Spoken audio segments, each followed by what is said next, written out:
Kalau tadi dikatakan sudah sejak 2010 begitu ya bencana ini berlangsung dan pihak dari Kementerian Sosial pun juga sudah melakukan berbagai macam upaya. Tapi masih belum juga menuntaskan gitu. Katanya butuh proses, butuh waktu.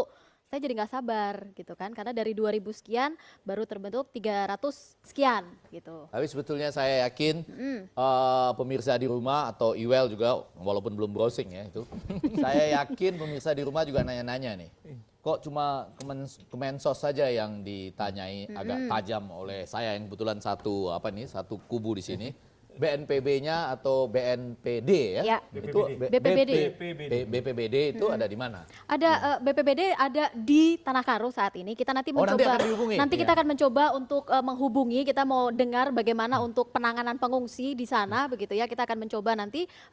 Semoga bisa di segmen ini. Kalau tidak nanti kita akan coba di segmen berikutnya. Tapi saya juga akan mengundang lagi pemirsa satu orang narasumber lagi ke hadapan Anda, anggota DPR dari Komisi 8. Saya akan langsung mengundang Ibu Itet Trijayati untuk bisa bergabung bersama kami.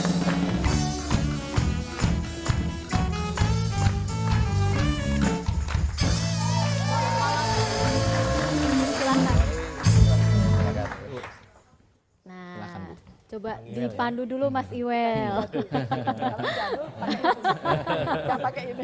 Saking Iwel itu menyambut dengan penuh kegembiraan siapapun yang duduk di sebelah situ, dia sampai mundur. Ibunya jalan.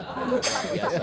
Bener loh, memberikan kesempatan, memberikan jalan. Memberikan jalan untuk DPR untuk segera mempercepat persoalan Saya yang nggak ada di sana. enak hati sama Bu Itet ini kan adalah wakil rakyat anggota DPR. Ya. Saya yang browsing kok Ibu yang ngeprint gitu Bu.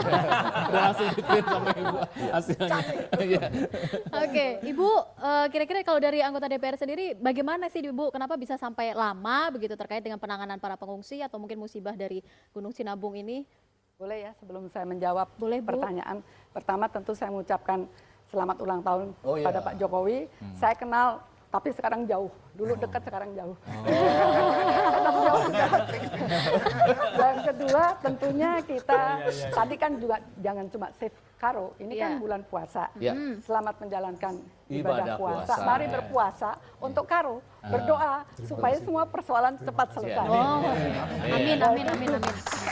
Itu Nasional ini. Itu tadi yang saya bilang. Jadi memang banyak acara-acara yang di televisi itu berdoa, bahkan dilombakan, pidato, memberikan macam-macam.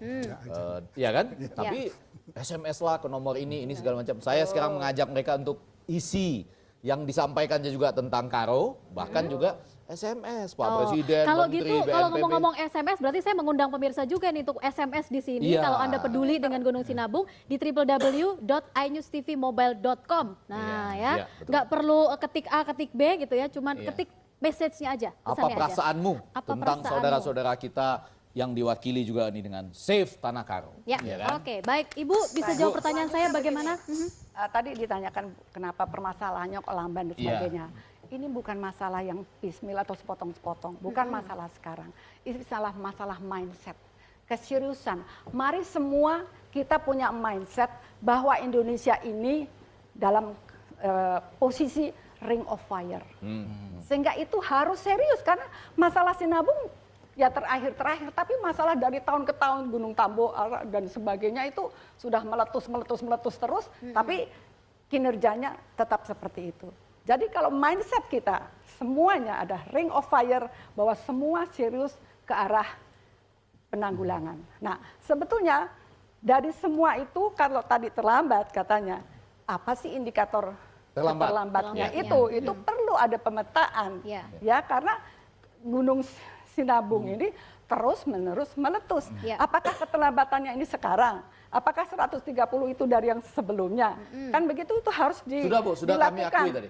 Sudah kami akui. Bahkan kalaupun nggak ada orang lain mau mengakui, saya yang mengakui deh, mewakili bahwa ini bukan cuma alasan pemerintah yang saat ini, dari pemerintah yang lalu juga ada. Tapi sedikit ya Bu ya. Ibu kan pembuat undang-undang. Iya benar, kan? Ini browsing juga nih. Saya browsing juga. Oh, iya, Saya iya, baca iya, iya, undang-undang nomor 24 tahun 2007, paragraf kedua, tanggap darurat pasal 48, bla bla bla bla. Di situ disebutkan pengkajian secara cepat dan tepat terhadap lokasi kerusakan dan sumber daya. Di sini nggak disebut loh Bu, pengkajian secara lambat nggak. Betul. Secara cepat dan tepat.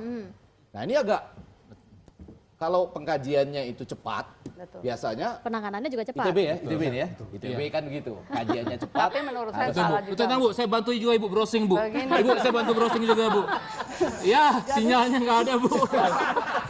Silakan. Jadi Bu Iter. begini, dari undang-undang itu saja sudah sangat lemah.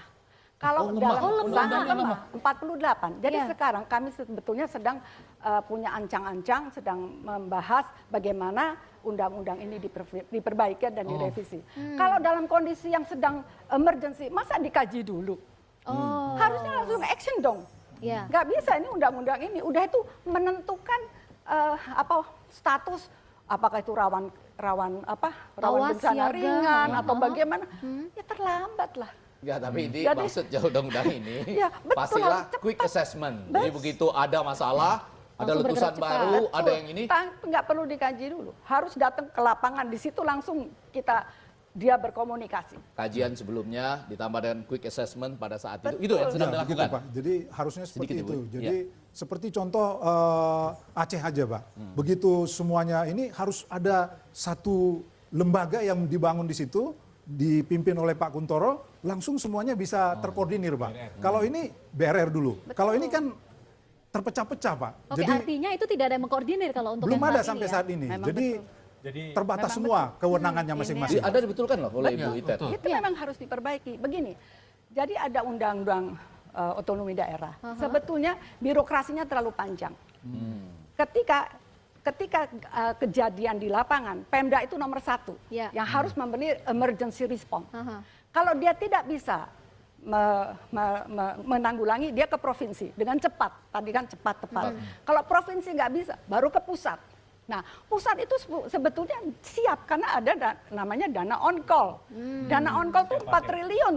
Dana siap pakai. Ya, biar pemirsa tahu dulu ya, iya, tadi Ibu menyebutkan dana on call. Dana on call Iya. disautin oleh Pak Margo, dana siap pakai. Betul. Dan jumlahnya Jadi, triliunan, Bu ya? 4 triliun. 4 triliun. Nah, untuk tahun ini. Tapi sampai saat ini orang dianggap tidak siap atau tidak pakai. Ya, apakah Pemda tidak sadar? Apakah Pemda yang lelet? Apakah Terus Pemda kita yang... tanya Karena dulu, itu sudah keberadaan tahu. dananya. Keberadaan dananya di mana, Pak Margo? Dananya ada di BNPB. Oh. Ada di semua di sana. Menteri Keuangan. Menteri Keuangan, Tapi tapi begitu ada kejadian on call, siap mereka turun. Nah, kita punya masalah dengan on call seperti kata Iwel tadi, sinyalnya nggak jelas. Jadi perlu Ya, diketahui nih Pak ya. iya.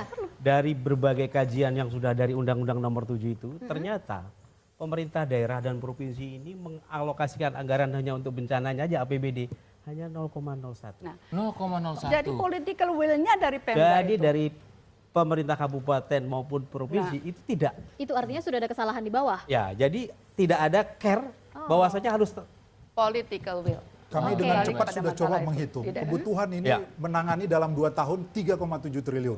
Itu kalau menggerakkan Kalau 1 tahun 4 swadaya triliun cukup. masyarakat kan nggak mungkin. Ya. Mau nggak mau pemerintah yang harus Jadi turun. kalau dibilang kajian cepat nggak ada, sudah ada kajian udah, cepat. Sudah bergerak angkanya. cepat. Cepat 3,7 saking cepatnya ini. Tapi kita pengen tahu nanti ya kenapa kok nggak bisa cepat gitu. Padahal banyak jalan cepat. Oke, saya akan mencoba nanti menghubungi dari pihak BPBD. Pemirsa Anda jangan kemana-mana, kita akan terus menghubungi dari pihak BPBD. Apakah memang ada konfirmasi terkait kalau memang dana sekian banyak ada di pihak BNPB. Apakah memang sudah sampai ke bawah? Kita akan lanjutkan lagi News.pol. Sesaat lagi tetaplah bersama kami.